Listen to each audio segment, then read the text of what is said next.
Opposition की जानिब से वज़ीर-ए-आज़म के खिलाफ तहरीक अदम एतमाद के मामले पर अपोजिशन जमातों के 3 बड़ों की बैठक इस हफ्ते लाहौर में मुतवक्किल है।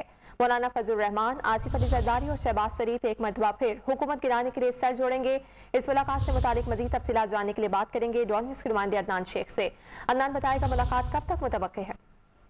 जी बिल्कुल, ये मुलाकात जो है ये आइंदा हफ्ते लाहौर में मुतवक्किल है, जबकि वज़ीर-ए-आज़म के खिलाफ तहरीक अदम एतमाद के हवाले से बनाई गई जो कमेटी है वो इसी हफ्ते ही अपनी रिपोर्ट पेश करेगी और कमेटी की सिफारिशों की रोशनी में तीनों कायदीन आइंदा की हिकमत अमली पर गौर करेंगे। साबिक़ सदर आसिफ अली जरदारी, मौलाना फजलुर रहमान, शहबाज शरीफ और नवाज शरीफ को अब तक होने वाली पेशरफ्त के बारे में भी आगाह करेंगे। जबकि तीनों कायदीन की मुलाकात में हुकूमत के खिलाफ तहरीक अदम एतमाद की तारीख के हवाले से भी हतमी मुशावरत की जाएगी और तीनों कायदीन जो है ये मुलाकात लाहौर में करेंगी। जी बहुत शुक्रिया अदनान, आपने अपडेट किया।